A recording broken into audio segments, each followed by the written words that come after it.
Edo. Avant d'être l'ancien nom de l'actuelle capitale japonaise, c'est surtout le nom de l'une des ères les plus importantes de l'histoire nippone. Elle s'étend de 1603 à 1868.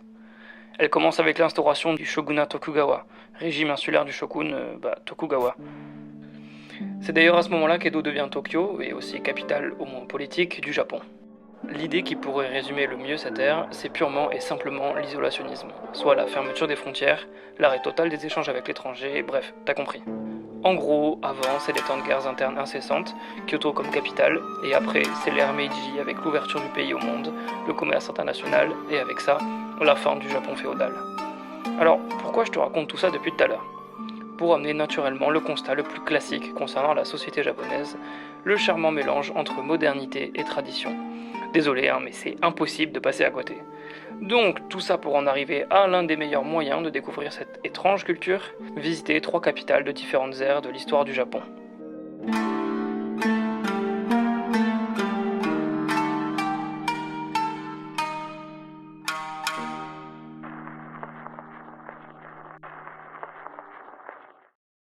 On a atterri à Osaka, puis pris le bus jusqu'à notre hôtel à Kyoto et on a passé la journée à se balader dans la ville.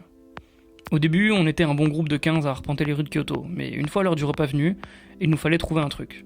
Alors justement, on savait qu'on trouverait nulle part où manger tous ensemble, qu'à 15 c'était impossible, sans réserver, que ce soit en France, au Japon ou n'importe où ailleurs, mais c'est d'autant plus valable au Japon.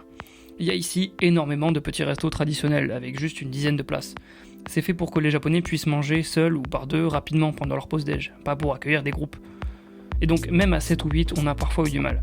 Mais bon, bref, ce qu'on a fait, c'est qu'on s'est séparé du groupe A3 et on a trouvé un petit resto sympa. C'était la 2e fois que je venais au Japon et à Kyoto, et je me souvenais de l'existence d'un marché très traditionnel où on pouvait trouver plusieurs petits trucs à manger. Le marché Nishiki.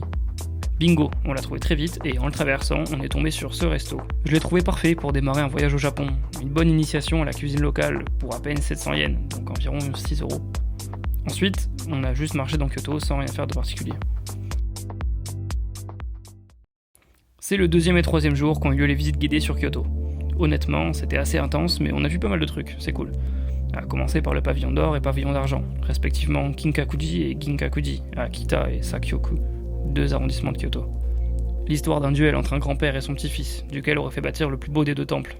Le premier recouvert de feuilles d'or, lui donnant cet éclat inégalable, et que le second tenta de battre par la nature, en ayant les plus beaux jardins. Chacun d'en décider. Malheureusement, le pavillon d'or a été victime de nombreux incendies, dont l'un d'eux en 1950, raconté dans le roman éponyme de Yukio Mishima en 1956. Il est toujours debout, je vous rassure.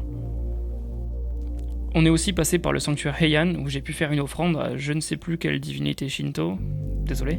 Suite à quoi j'ai eu droit pour la modique somme de 200 yens à une prédiction, un total de 300 yens pour un bonheur moyen, bon, j'ai connu mieux. J'ai eu d'ailleurs l'occasion de me faire vanner pour ça, mais ce genre de futilité, je fais plus attention. Non, plus sérieusement, ça, plus le pavillon d'or et d'argent, le temple Nazenji, le château Nijo, le temple Kiyomizu, autant de lieux à visiter pour n'importe quel touriste désireux d'en apprendre plus sur le penchant traditionnel de la culture japonaise. Le 4e jour, on est parti pour la journée à Nara, qui était capitale avant Kyoto, mais dont l'intérêt se trouve ailleurs. Nara est réputée pour être peuplée de daims en totale liberté, mais aussi pour abriter le plus grand temple en bois au monde. C'est l'une des choses que j'avais vraiment hâte de faire. La première fois que je l'ai vu, lors de mon premier voyage, je suis resté planté devant pendant 20 minutes à l'observer, le contempler, et ce pour une raison, ce Bouddha Vairocana de 18 mètres de haut avec son piédestal. 2 ans plus tard, même claque. Bouche bée devant sa taille et sa prestance, la statue dégage presque une aura imposante et forçant le respect, au vu aussi du bâtiment dans lequel elle se trouve. Sur le chemin du retour, on s'est arrêté pour voir le Fushimi Inari, le sanctuaire aux plus de 10 000 torii, ces fameuses arches rouges.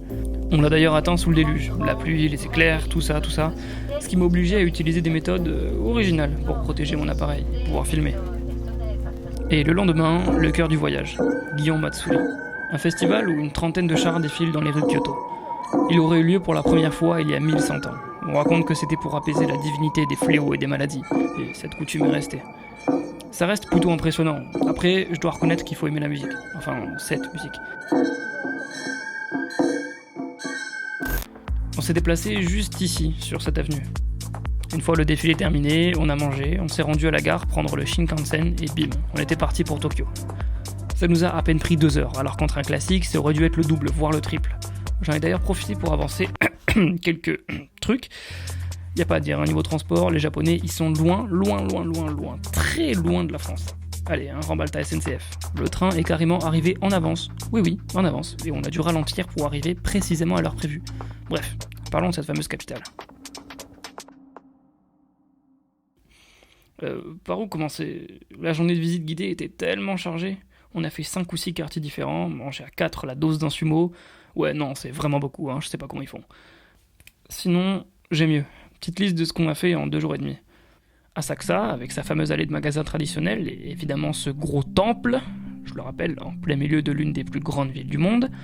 Harajuku, aka la rue la plus surcotée du Japon. On nous avait promis des magasins de vêtements très cool. Quelle fut ma déception quand j'aperçus des boutiques de fuckboy japonais. Shinjuku, quartier très animé le soir. Après, je vous cache pas qu'il faut kiffer tout ce qui est panneaux lumineux et néons.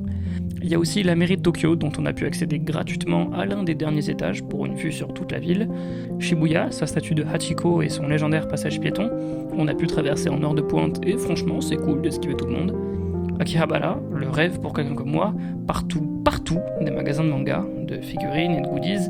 J'y suis passé 2 fois, tellement c'est incroyable. J'ai pris mon petit Shonen Jump avec le chapitre spécial Zoro. Putain, je l'aime. Mon petit tome 16 de Kingdom. Oh, qui ça m'a. Ma petite figurine de Kuzan. Et non, pas Zoro. J'en ai déjà 4, c'est moi, c'est bon, ça ira. Et des petits trucs pour des potes.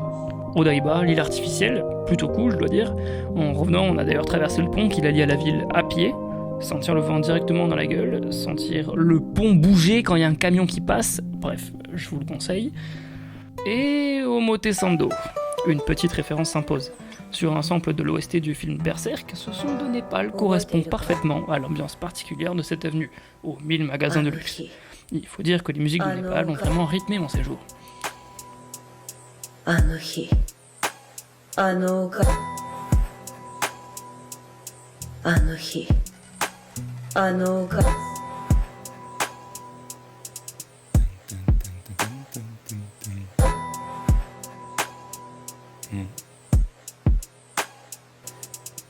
Les gens sont descendus sans con, c'est sont remontés sans l'eau.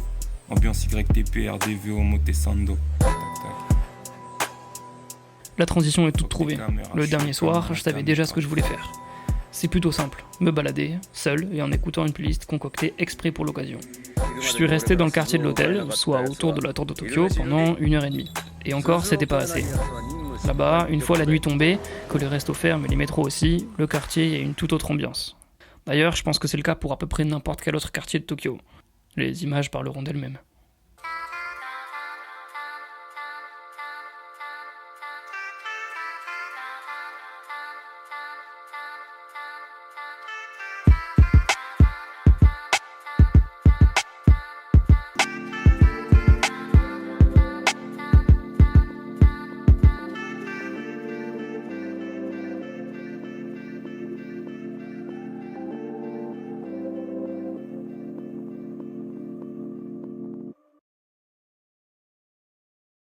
Avant de finir cette vidéo, je voulais remercier Kumiko, aka Petit Poisson Rouge, notre guide parfaitement bilingue, et évidemment Bergamini Sensei, qui d'abord a organisé ce voyage, mais qui nous a surtout enseigné le japonais pendant ces 3 années de lycée. Encore une fois, merci Laurence, ce fut un honneur.